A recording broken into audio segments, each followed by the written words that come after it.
Today's episode is brought to you by Annie's. Annie's Kit Clubs send you monthly shipments full of materials and instructions you need to make something beautiful.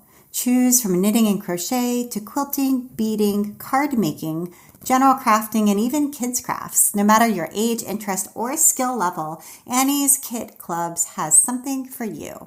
Visit annieskitclubs.com/kitclub50 to get 50% off your first shipment. That's annieskitclubs.com/kitclub50. Thank you so much, Annie's. And now here's the show.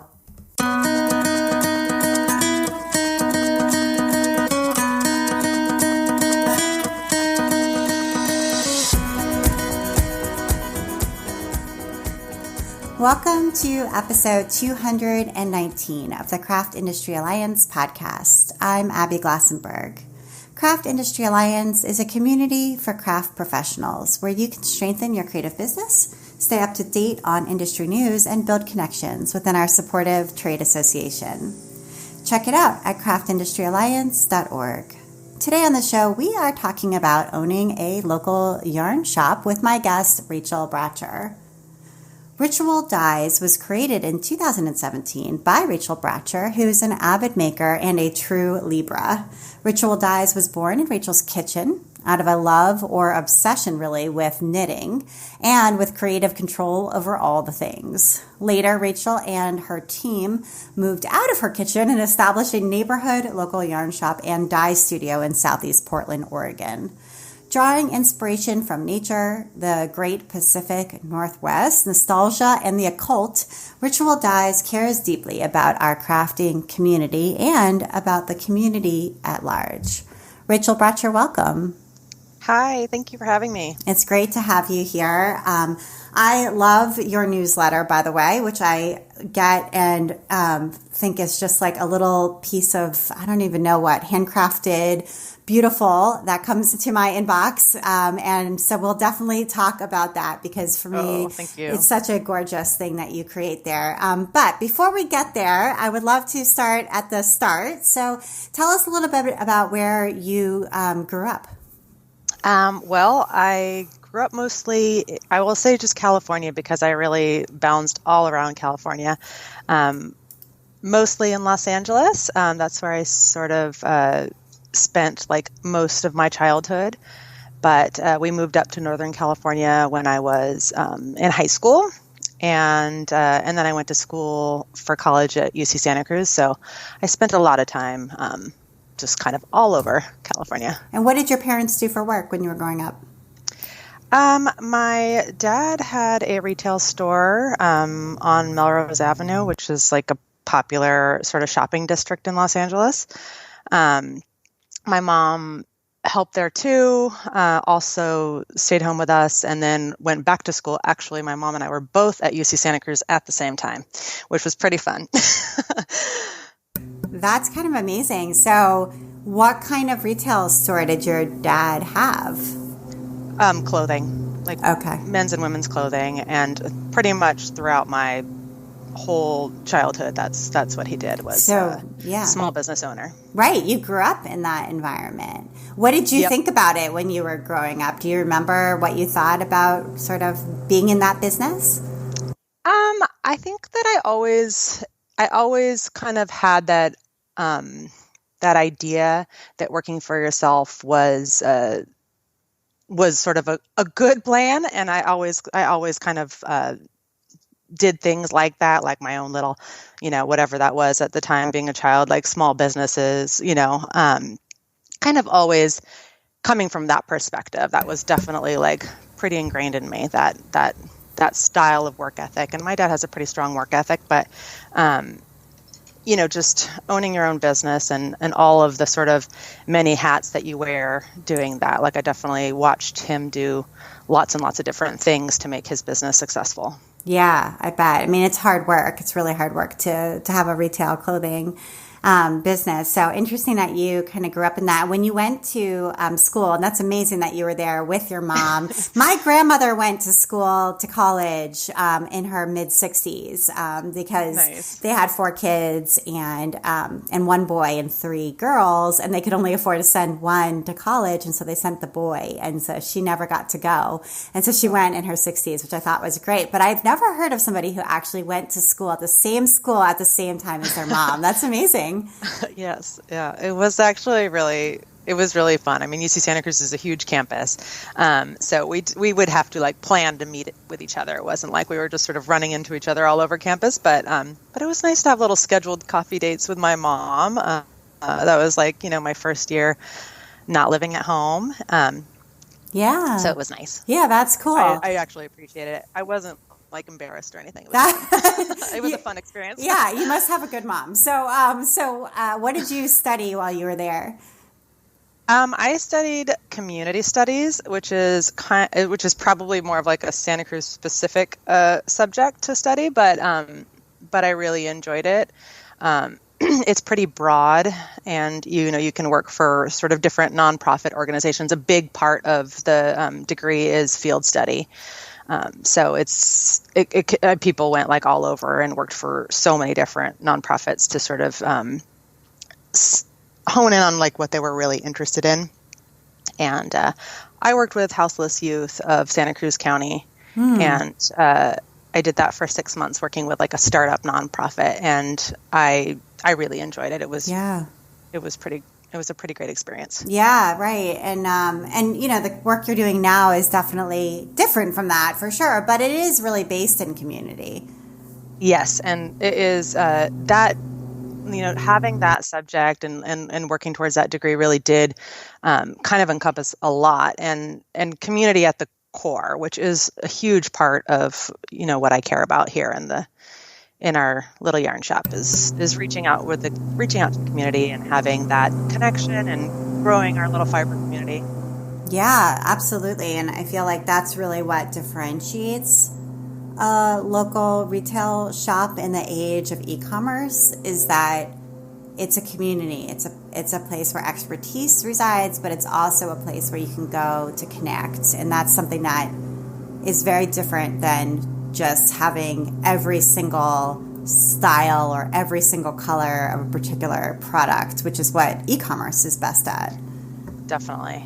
Yeah. Definitely, yeah. I think that people come in here not always sort of knowing what they want and being able to kind of browse and, figure it out during their time here. Whereas like I think when you're shopping online, a lot of times you kind of already have it exactly in your head what you want. Mm-hmm. You're just looking for that thing, which is great if that's what you need. But I think this, having the experience of coming into a local yarn shop, you get to kind of play around, and because the product is so tactile and so like, the colors are so nuanced, like it is a different experience to be able to see it and feel it in person. Yeah. So were you crafty? I know you said you had little entrepreneurial adventures when you were a child, but were they crafty related, or were you a crafty like kind of maker as a kid?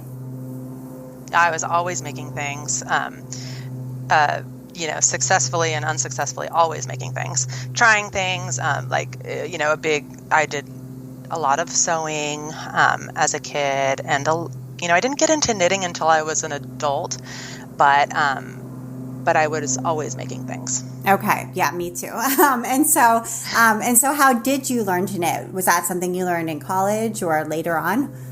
Later on, when I was living in New York after college, and someone taught me there from a local yarn shop, but I don't know that they're still there. I would just knit these like super, super long, just knitting scarves. And then I put that down for a long time, and I didn't pick it back up again until I was pregnant with my first child. And then I was like, had it in my head that she needed this like baby sweater. And that's when I started making garments and getting into the idea of like, knitting things that I would really wear. And I made her a sweater. And then, once I got into that, I started kind of figuring out what I really liked for myself, and making my own things. knitting my own sweaters and stuff like that. And once I kind of figured out exactly what fit me well and what I, liked wearing, it was pretty great. And I think life cycle events like the birth of a child or a wedding, that kind of thing, really often brings people back to crafting. That's such a common story. So that's interesting to hear. Yeah, I definitely find that to be true over and over again. So what had brought you to New York from California after college? Did you get a job there or something else? I didn't have a job there. I did get a job when I moved there, but I've just really always had this sort of dream and, to live in New York, and I loved the idea of it. And I did live there for about, I would say, I go by winters. I lived there for 2 winters, and then I couldn't do another one. But I really enjoyed my time there. Mm-hmm. Okay. It was super fun and inspiring. But I just don't think I was completely cut out for the weather. Okay. Yeah. Got it. So, so you mentioned that you have a daughter, and that's what brought you back to knitting. So I'm assuming you moved back out to the West Coast after that. Yes. Moved back to Los Angeles, and lived there for another 10 years or so before moving up to Pacific Northwest, to Portland. Okay. And really enjoying knitting. And how did you begin dyeing yarn? Because that's a whole really difficult and artistic enterprise that requires quite a bit of experimentation, a lot of learning along the way.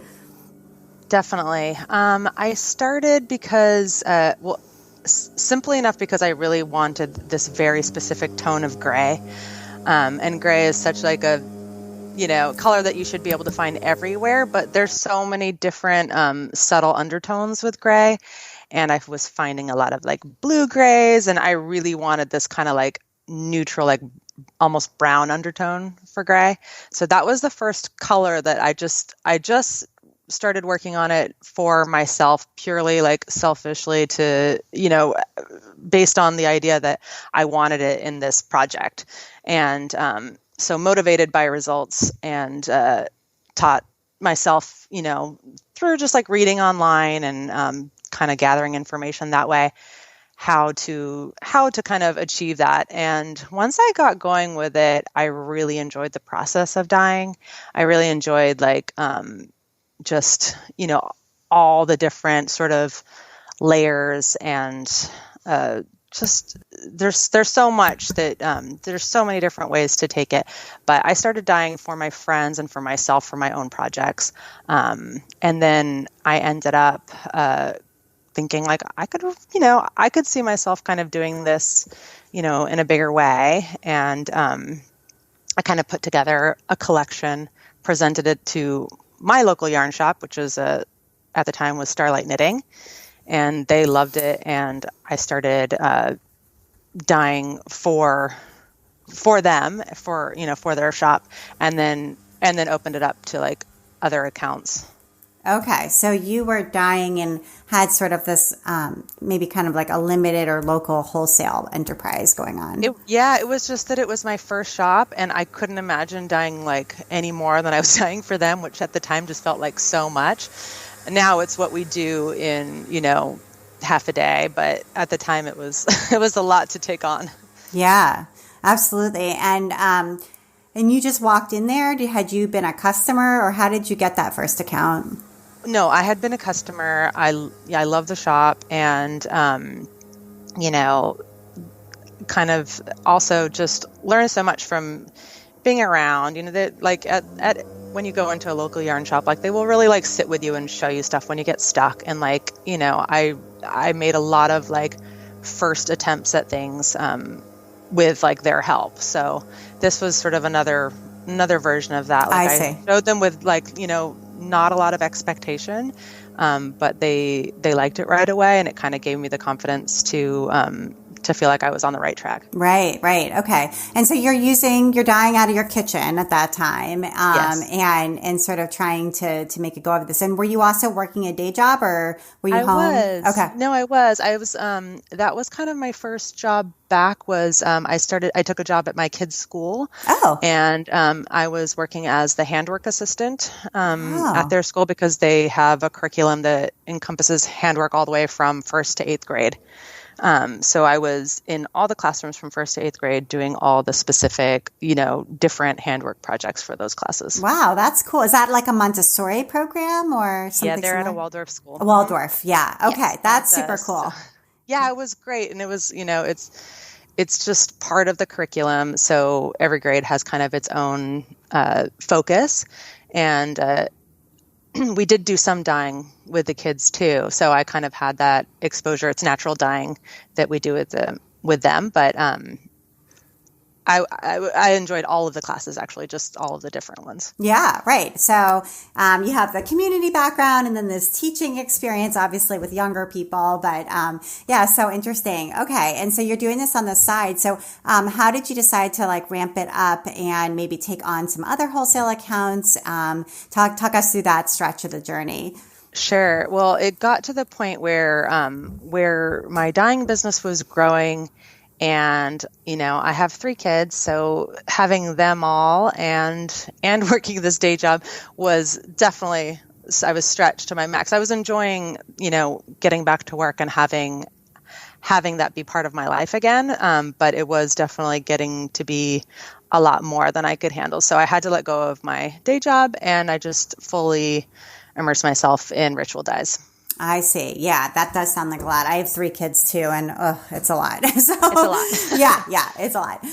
Definitely certain days more than others, but yes, it's a lot. So, okay, so then you started just doing that, and that's more flexible. I mean, not that it's not intense to run a dye business, but at the same time, it's in your own home. So you're not like bound by hours of work that somebody else is imposing. You don't have to commute anywhere. And theoretically, I guess you can kind of pick it up and put it down as needed. Absolutely. Yeah. And, when I was doing the day job and ritual dyes, I was dyeing at night.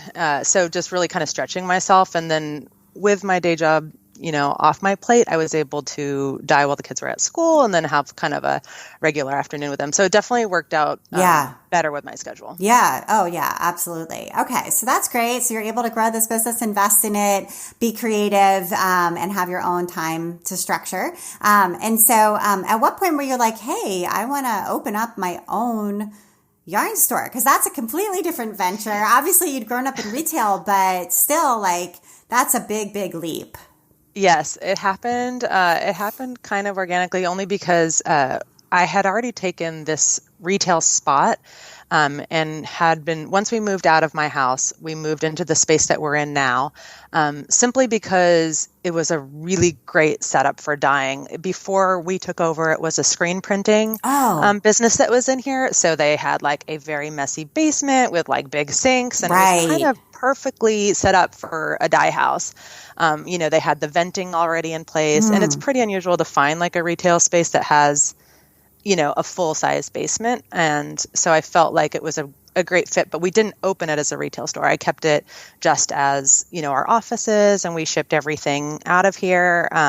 But the space, we had already been here for 2 years before I opened it as a retail. And I did that during the pandemic because we had let go of doing all of the, kind of bigger industry shows like we had been doing up until that point, because of the pandemic, obviously that, those were kind of off the table. But being able to open and kind of still connect with our community and still have people like physically see the product was possible on this sort of smaller scale. And so that's what motivated me to open as a retail shop. Today's episode is brought to you by Annie's. Annie's is your one-stop shop for all your crafting needs. They sell materials, tools, magazines, and exclusive patterns. Annie's is the home of several elite crafting experts who are always designing new patterns and delivering polished video tutorials.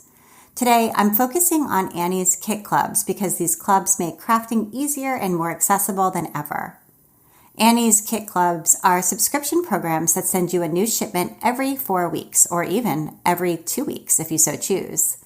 And these shipments have the materials and expert instructions needed to make something beautiful. They have over 25 different clubs, so no matter your age, interest, or skill level, Annie's Kit Clubs have something for you.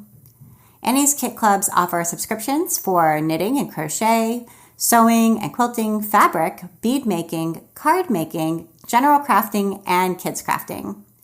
Inspire your kids with a variety of crafts, woodworking kits, and even STEM learning projects.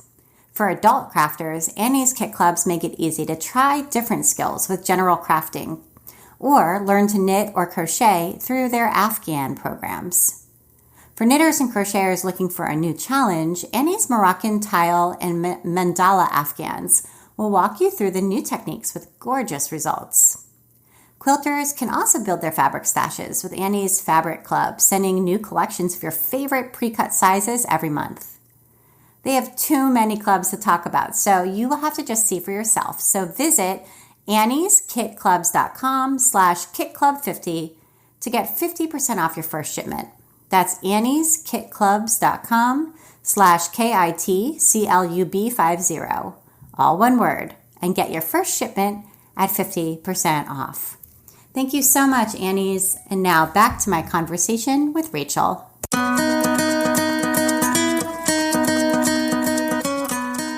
Okay, so prior to COVID, you were doing things like TNA or stitches or Rhinebeck or some of those. Stitches, yep.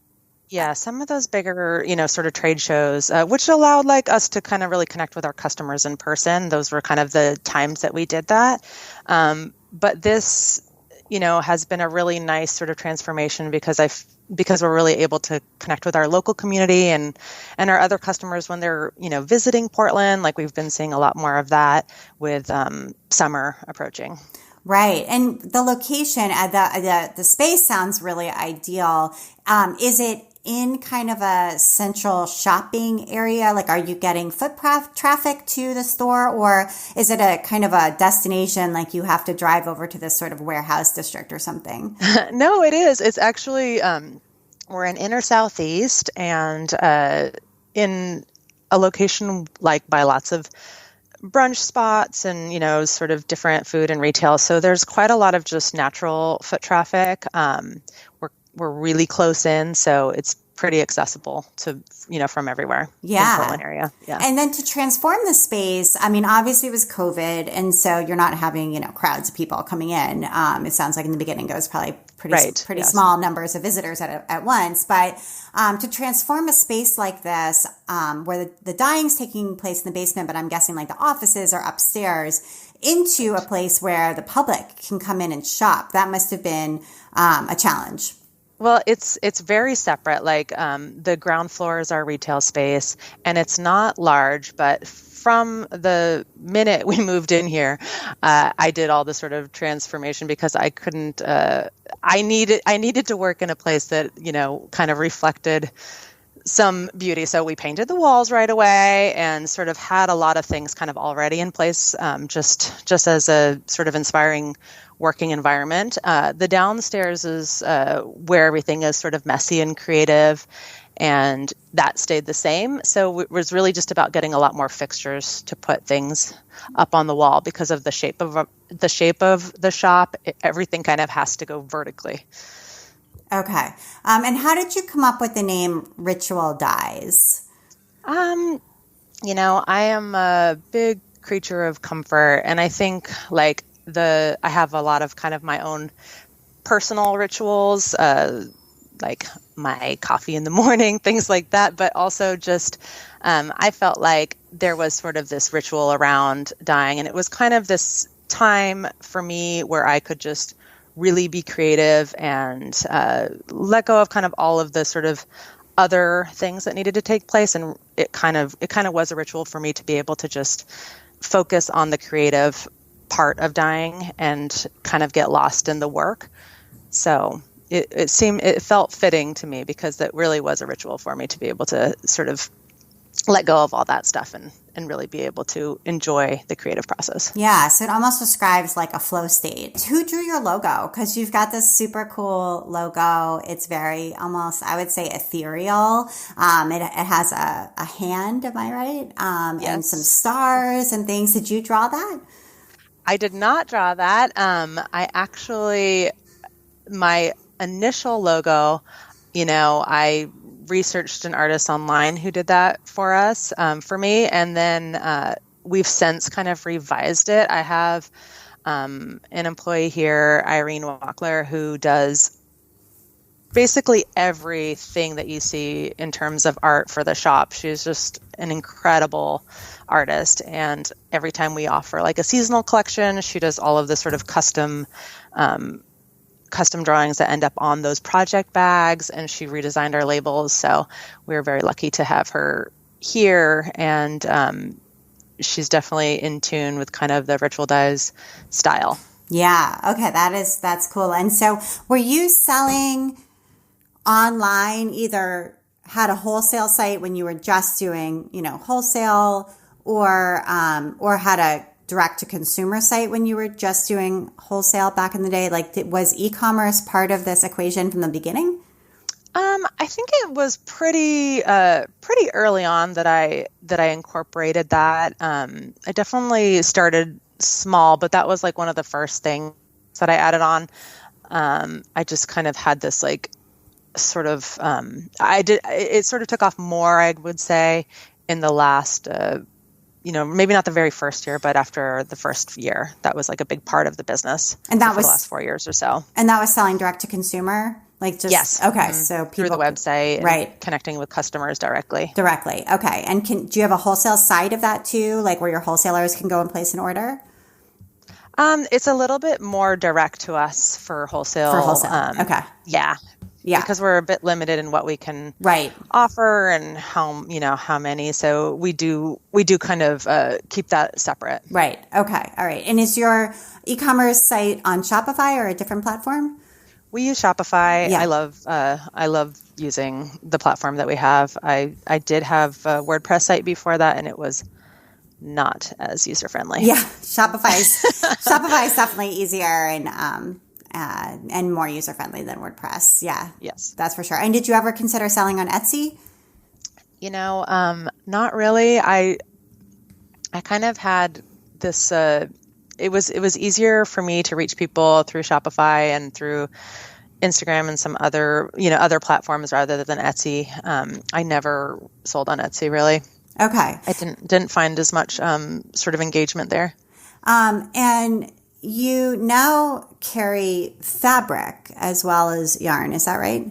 Yes, we expanded every offering in the shop to kind of include a broader like different crafts. So sewing for sure, because there's so much crossover between knitters and sewists, and it's nice to, we don't have a huge selection, but I carry Merchant and Mills, which I love, and I carry Robert Kaufman. And both of those lines have beautiful linens and cottons and some tencel. And so I think it works for a lot of sewists that are looking for some of these projects, like from Sew Liberated, or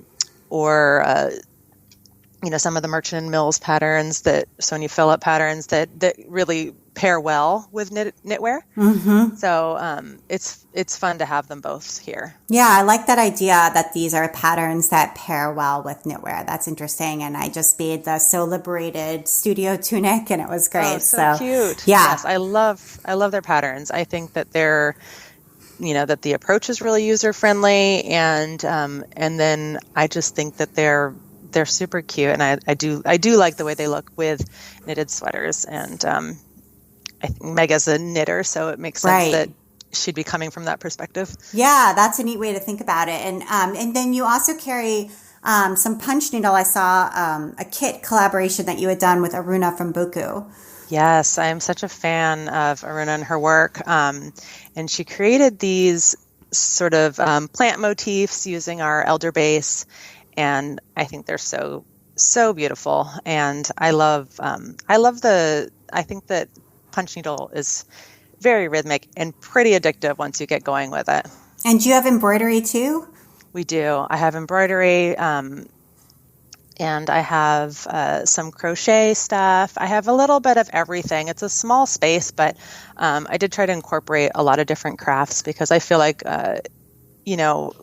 if you're a maker, you're a maker, and it's fun to try new things. Yeah, I do feel like, what I'm seeing in retail and sort of local or independent craft retail is diversification is one of the keys to sort of, we talked about community, expertise, but also a diversification in the product assortment is one of the keys to sort of longevity because, people might buy fabric in the summer and then yarn in the winter or. Absolutely. Yeah. So I don't know if you thought that was also the case.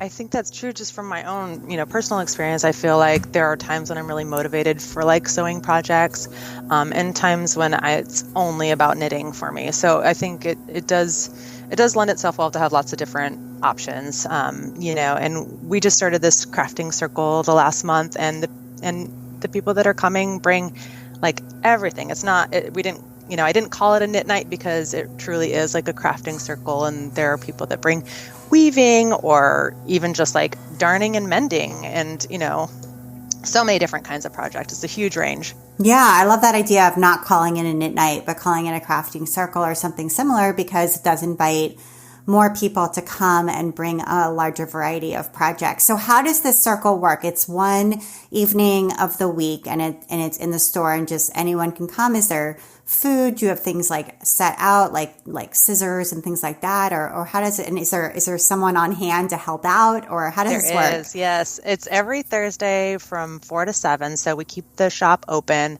a bit later. We clear the main table. We have, this kind of long main table in the center of the shop. It's all cleared and there's chairs all around it. So people just come, they bring whatever project they're working on. We do have like drinks out. It's just kind of social time. And, I have people that will reach out and be like, but I can't knit. Can I come anyways? Because they're working on like a paper craft or something else. So really anything goes for, what kind of project to work on. And it invites people to kind of take a look at what other people are sort of working on too, which is cool. There's a lot of conversation, and it's just a fun way to connect with the local fiber community. A lot of new knitters came out of the pandemic and haven't had like that sort of social piece with the knitting community. And for a lot of people, it's kind of their first time to be able to like work side by side with somebody else and see what they're working on and kind of get inspired in that way.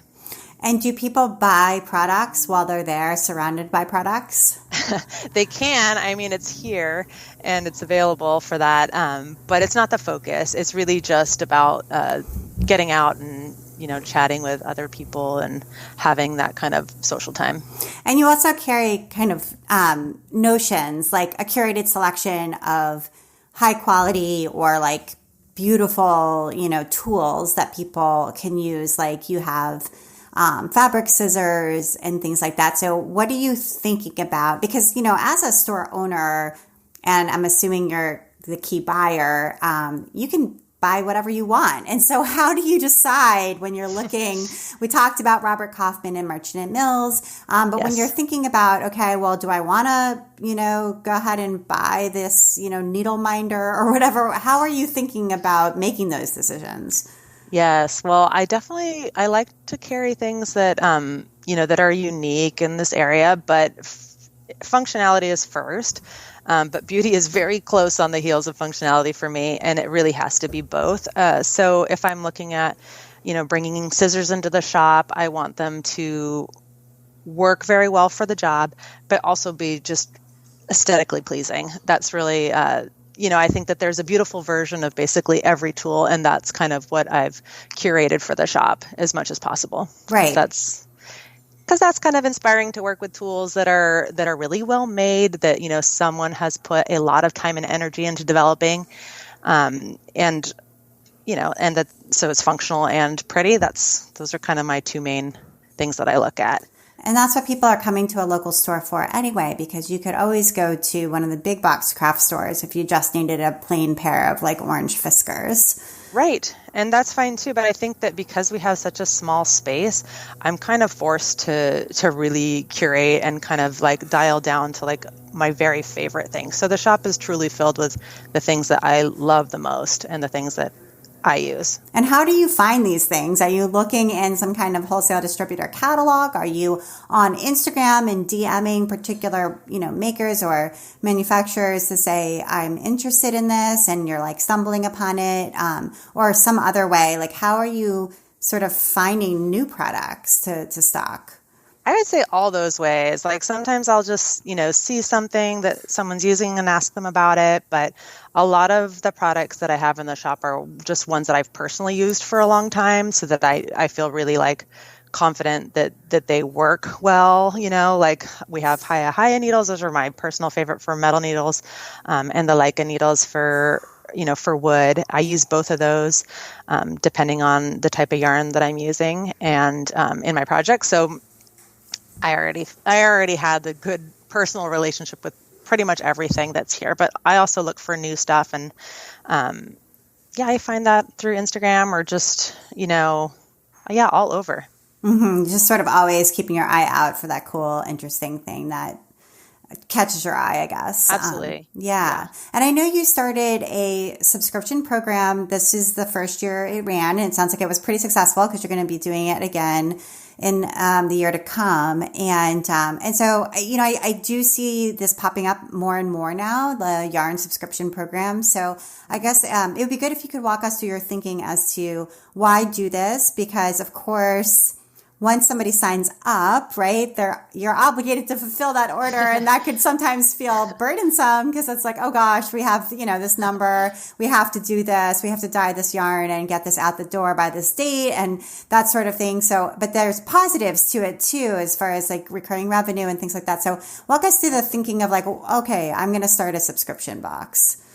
Absolutely. Yeah, I haven't really done it before. This was the first year, and we're almost at the end of the first year. But the inspiration for this one was birthstones of the month, and so that actually was a really good kind of starting point because the sort of color inspiration was really built in from the beginning. I think most months have 2 or more birthstones to choose from, but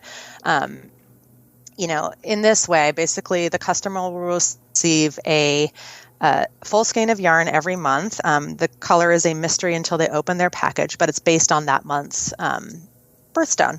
So it's been a very fun experience for us here to dye up these colors and just be really kind of creative with them. And, it's not part of the permanent collection, so it doesn't have to fit into any specific like need in our lineup. It can just be, a fun colorway.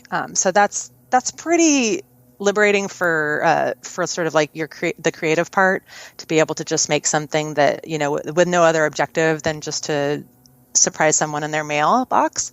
I've really enjoyed it. It's been awesome. And so the customer can sign up like each quarter for the next 3 months. Is that how it works? Yes. So I have some customers that have signed up for the whole year. They knew right away that they'd be in, and then they'd have, all 12 months. But you can sign up quarterly as well. And, so you give it a try. Of course, you can cancel whenever you want. So there's a lot of flexibility. I also did 3 different bases. So if you, use fingering weight more, or DK, or if you're really interested in like our mohair base, which is our Faye base, all of those could be dyed up for the subscription. I see. Yeah. So it gives people some preference when they're signing up as to what they would like to work with the most. And as far as running a subscription box, when it comes to like payments and that sort of thing on Shopify, did you need to get a specific, plugin or? I did. Okay. Yes. Do you have any recommendations there? Because I know this is something a lot of people are like, what? How do I get this set up? I used one that I think is pretty new. Okay. I think it's Appsle, Appsle. And there are a few things that I think may get a little bit complicated, but overall it's worked really well. Okay. So it does automate most everything, which I can't imagine trying to do it without something like this. Yeah. And I think sometimes it's like people feel, oh, I can't do this because I don't know how to automate it and or it's going to just be so time consuming. But just know that there are these apps out there that can make this happen for you. Otherwise, yeah, I don't see how. I think that would be very hard. But the subscription app makes it really pretty doable and streamlines the process. It connects to Shopify, so it kind of does all of that back end work for you. That's so terrific. Yeah, really, really important. And so I also noticed you have some very cool garments thrown in there now, like t-shirts and sweatshirts and tote bags. And is this part of sort of like making the shop almost have signature products where, you know, you go there, you can only get it through you, sort of thing? Or is there another reason for expanding in that way? I think that people have been asking me for a while for like t-shirts or sweatshirts that are, you know, like ritual dyes. We do a lot of stuff that is, you know, seasonal, but nothing that's like so specific for the shop. So this is kind of our first run on that, but it's been very well received, and it's fun, I think, now to, especially having like a local yarn shop, to have like merchandise that is specific to the shop. Because especially for, you know, people that are our regular customers, whether they're here or far away, it's kind of fun. And then we have such a specific kind of style, I think, aesthetically too, that comes across. It's you know, in the sort of design for the t-shirts and stuff. Yeah, and I think when you were talking about people visiting Portland more now, as things have opened up, and I find, I mean, I always go to the local craft store of whatever the sort there is when I travel, and I'm sure a lot of our listeners do too. And, you know, as a visitor, you want something that's going to be memorable to that particular visit. So something that is unique to that store, that area, that region. And so absolutely, it's important to sort of come up with products that are signature in that way. Definitely. I think people when they come to the shop, they really, they're looking at our hand dyes because they're, you know, dyed right on site, which is pretty unique and fun. And then certainly picking up like a t-shirt or a sweatshirt is a fun way to sort of, you know, have kind of a little crafty souvenir. I do the same thing every time I travel to, you know, anywhere. I want to see what the local yarn shop is like and what they've got and what their sort of, you know, specific things that they have that are local to the area. And how important is beautiful photography to the success of this business? Because you have really beautiful photography. So, thank you. Yeah, I don't know who's taking the photos, whether it's you or a mix of other people, but how important is that piece? To me, it's very important. I think that like what drew me to Instagram was just, you know, the photos and like the inspiration that you get from just looking at something, in a photo form that is pretty. So I do take all the pictures, unless sometimes, you know, for different things we'll have a photographer, and I always credit that. But I take the product photos when we do stuff up in the store, and I actually really enjoy the photography piece of it. It's really fun for me. It's kind of another creative outlet. I enjoy sort of the composition of taking pictures, and I started playing around with, you know, taking self-portraits and stuff, just because, you know, if we get a sample in, I think it's important for people to see how it looks on. It's hard to kind of illustrate how it looks on a hanger as much. So I'll take my own pictures in that way too. And it's been a really awesome process for me. I've enjoyed it very much. And how did you learn how to use your DSLR? Did you just figure it out through trial and error? Did you take a class? Well, I think I did get some help. My partner is a good photographer, but mostly just trial and error. And I think I got a camera that is like above my skill level, which sort of compensates for my lack of knowledge in a way. That's kind of worked out for me. But yeah, I do like it. And I would love to talk about marketing, because that's obviously a big part of the success of a store. And you mentioned earlier your newsletter, or I mentioned earlier your newsletter. Yes. Your newsletter is so beautiful. So anyone who hasn't subscribed to the Ritual Dyes newsletter, you should absolutely go do that. And even if it's just to see what a beautiful newsletter can look like. And so could you walk us through the elements that are in this newsletter, sort of your thinking when you were like, okay, well, we're going to put this in, because it has a structure, you know, that's somewhat reliable. Like it mostly always is similar in the structure of the content. So I'd love to hear your Absolutely. thought process behind designing that. Absolutely. Well, I love the newsletter. I love doing the newsletter. It's like it's been a really nice way to kind of just put together. I write one every week. I spend a lot of time writing it. I take, most all the pictures for it, and just to kind of highlight what we're focusing on for that week, what we just got into the shop, or, what project we're sort of working on, or what's coming up.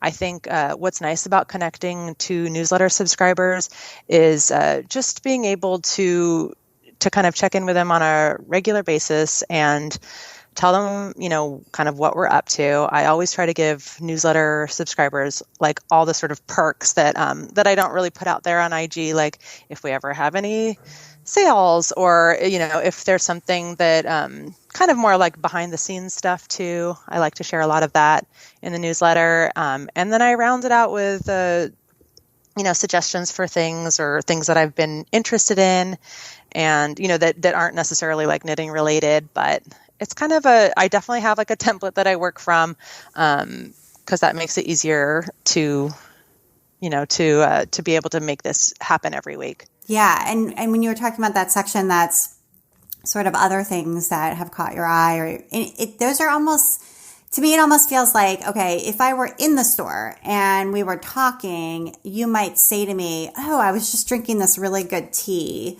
you should check it out. Like if we were just having a conversation about like your mug of tea or something like that. It is kind of like yeah. that. And so you would recommend the tea, and it's like, yeah, you don't sell the tea, but it doesn't really matter, because it's like, that's part of our conversation.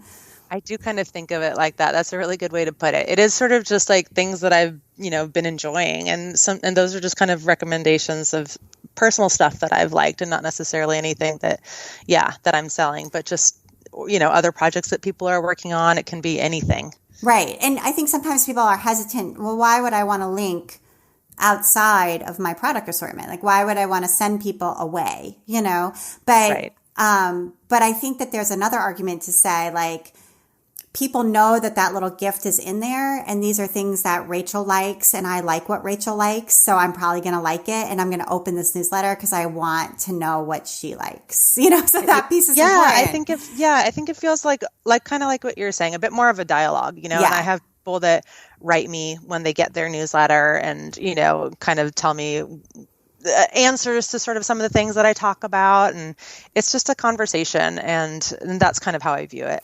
And you always have your signature in there, and it's actually a signature, and a picture of you. And nice. I think that those two things are also very important, because they make this feel like a letter that came from a person. Yeah, that's definitely how I like it to feel. Like it is that to me when I'm writing it. I'm kind of writing like everything that's been going on here, everything that I've been up to, and kind of just making sure to sort of connect with everybody in a more personal way, like more than I can on a platform like Instagram, I guess. Yeah. It feels a little bit more personal. And more than, definitely more personal, because it's not public, right? When you send a newsletter, it goes into somebody's inbox, and so it's between you as a person and that person, and that's it. So when someone hits reply, that's not in like a public feed where everybody's going to be like, oh, what did she say? It's like, it's private. Right. So that's nice too. But also the intimacy of the letter is what differentiates, again, you from a big box yarn store, because, Michael's isn't going to send you a one-on-one letter from Rachel, so it's probably not going to look like mine if they do. Right. So, and that's what people want. They want that one-on-one relationship. And so you're providing that through that newsletter, which I think is really, really important and very well done. So I know you're back to getting out there a little bit more as the pandemic reaches, I don't know what phase we're in now, but the phase we are in now. And will you be going to Rhinebeck in New York in the fall? I am going to be going. I'm excited to go, and I'm going to be vending at Woolen Folk, which is kind of a offshoot venue that's happening on the Friday before the weekend of Rhinebeck. So I think Rhinebeck is Saturday and Sunday, and Woolen Folk is taking place on Friday. But it's in the same area, and I'm looking forward to being there. I did not have a chance to do it last year when they first started. Right. This is the second year of that. This will be their second year. Yeah, that's great. Okay, good. Well, it's exciting to get back out into the world and actually interact with, people and designers and makers from other parts of the world. So that'll be a lot of fun. Yeah. It's a good way to connect with, all of my friends and customers and stuff that we have on the East Coast, because that's local for them and a bigger travel for me. But I enjoy being out there and kind of getting that opportunity. Yeah, absolutely. And I want to make sure we get to your recommendations. So you wanted to recommend Radical Threads, which I love as well. This is a new fiber publication. So tell us about it. Do you carry it, or do you subscribe to it, or how are you interacting with Radical Threads? I just brought it into the shop. So we have their second issue. It's filled with beautiful projects, and it's nice to see a new fiber publication out. I'm really excited for them, and I think it's a great magazine. Yeah, absolutely. So go check that out. And you can follow Radical Threads on Instagram too, if you want to kind of get a taste. And then Beam Paints, that's BEAM. And I have not tried these. They sound super interesting though. Yes, check them out. So we do a seasonal collection for every summer solstice, spring equinox, and so on. So we do have them as part of, they're going to be making an appearance in our summer solstice, which is very much right around the corner. But we otherwise don't have them in the shop, but they are a beautiful company that make gorgeous watercolors. And I really love what they do. I think it's really cool, and you should definitely check it out. Yeah. And again, both of these are along the lines of what you were mentioning earlier, that something needs to be both useful and beautiful. And I think both of those two actually fall into that category. And then the last one is an Instagram account that I have not seen either. It's called Black Forager. Yes. Black Forager is amazing. I love the content that they put out. It's essentially truly just foraging for, plants and herbs and making them into all kinds of different useful things. But it's very entertaining and really clever. Okay, this is good. And aligns with people who might like indie dyeing, natural dyeing, not indie dyeing. People who might like to find dye stuff that you can, source in your forest near you or things like that. Yeah. Yeah, I'm sure they touch on that. It's really it's a fun account to follow. Okay, that's great. Well, Rachel, thank you so much for taking the time to be on the Craft Industry Alliance podcast. I really enjoyed talking with you. Oh, thanks so much, Abby. Thank you for having me. And you've been listening to the Craft Industry Alliance podcast. I'm Abby Glassenberg. Today's episode was brought to you by Annie's. Annie's Kit Club send you monthly shipments full of the materials and instructions you need to make something beautiful. Choose from knitting and crochet to quilting, beading, card making, general crafting, and even kids crafts. No matter your age, interest, or skill level, Annie's Kit Clubs have something for you. Visit annieskitclubs.com/kitclub50 to get 50% off your first shipment. That's annieskitclubs.com/kitclub50. Thank you so much, Annie's. Craft Industry Alliance is a community for craft professionals. When you become a member of Craft Industry Alliance, you get in-depth coverage of craft industry news, the opportunity to connect with fellow professionals for advice and support, and access to an educational library filled with ideas, tools, and resources to help you as you build your business. Join us at craftindustryaLliance.org. Thank you so much, and I'll see you next time.